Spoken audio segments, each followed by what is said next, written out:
Welcome to the deep dive. Today, we're digging into Anubhav Srivastava's book, Nothing Everything. It's quite a title. It really is. And it makes some, well, pretty bold claims. Absolutely. Our mission today, we want to unpack this specific idea from the book that time is a semi-illusion. Semi-illusion, not entirely fake, but not what we think. Exactly. And how that kind of reshapes how we think about reality itself. Yeah, it's fascinating stuff. The book starts by saying time isn't, a straight line, a constant. Right, not like a clock ticking the same everywhere. No, it calls time a flexible tape measure that stretches or contracts. And it actually grounds this in physics. Einstein, I bet. You got it. Special relativity first. No. The faster you zip through space. Time slows down for you, right? Precisely. So imagine clocks on a super fast spaceship. They literally tick slower than clocks back here on Earth. Yeah. It's because space and time are sort of woven together, space-time. And your movement through it affects the time part. Yeah. Okay. And then there's general relativity. That's about gravity. Exactly. Big objects, like planets or stars, they warp that space-time fabric. They bend it. Yeah. And the stronger the gravity, the deeper the bend, the slower time actually moves in that area. This is like a clock near a massive planet, or even crazier, a black hole. It would tick way, way slower than one floating out in empty space. Wow. Okay, so the book's point here is that time isn't.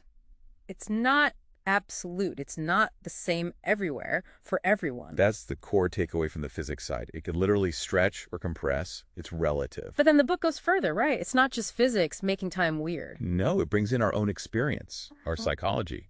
It argues that sometimes, for us, time can basically disappear. Disappear? How so? Well, think about deep sleep.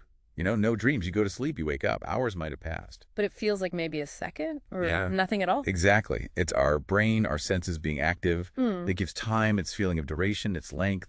When that's offline, the experience of time passing just isn't there in the same way. That makes sense. The author uses himself as an example, right? Something about the age of the universe. Yeah, he points out the universe is, 13.8 billion years old? Right. But for him, born in 1986, that massive stretch of time before he existed didn't feel like anything, not even an instant. Because his consciousness, his brain wasn't there to interpret it, to experience it as time passing. Precisely. So it's this interplay. Physics bends time, but our minds sort of construct the feeling of its flow.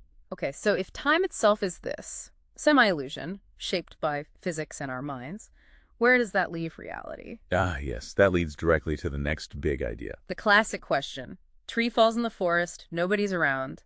Does it make a sound? And the book gives a really clear answer, I think. It draws a line Between what? between the objective thing and our experience of it. Yeah. So the falling tree, it definitely creates sound waves. That's physics. That's objective. It happens whether someone's there or not. Okay, waves in the air. Right. But the perception of that wave as sound, that depends entirely on an observer, a listener. And different listeners perceive it differently. Totally.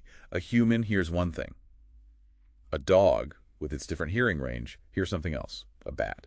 Something else entirely. Same wave, different experience realities. So the book's thesis is reality exists in one way. One objective state, yeah. But the interpretation of that reality, that exists in potentially infinite ways. It depends on who or what is doing the observing. The sunset example in the book really nailed this for me. Oh, yeah, that's a great one. The objective event is just the sun dipping below the horizon. Physics and astronomy. Simple enough. But then an artist sees all the colors, the light, the composition. A scientist thinks about atmospheric scattering, wavelengths. Someone feeling down might see it as an ending, maybe something melancholy. And someone religious might feel a sense of awe or divinity. Same sun going down, totally different realities being experienced. Exactly. All valid interpretations, all stemming from the same core event. And this leads to that final kind of mind-blowing idea the book throws out there, the Noumenon. Ugh, yes. The cliffhanger, almost. It suggests that the objective world, before we interpret it, it's just potential. Potential. Yeah, like a state of potential appearance. The book calls it the Noumenon. It's the thing in itself, before any mind engages with it. And we are the ones who turn that potential into the reality we actually experience. That's the idea. We observe it, interpret it through our senses, our minds, our contexts, and that shapes it into the tangible world we know. Like the raw potential becomes actual experience through us. Wow. Okay, so a final thought to leave people with. Well, if the reality you perceive every day is just one possible interpretation out of maybe countless others, Yeah. just one way of shaping that underlying noumenon, Yeah. how does that change how you look at things, how you experience your own world, knowing it's your unique take on, That, well, on everything? that definitely gives you something to chew on. It makes you wonder what else is out there, just beyond our usual perception. Thanks for joining us on this deep dive into Nothing Everything. See where the book takes us next time.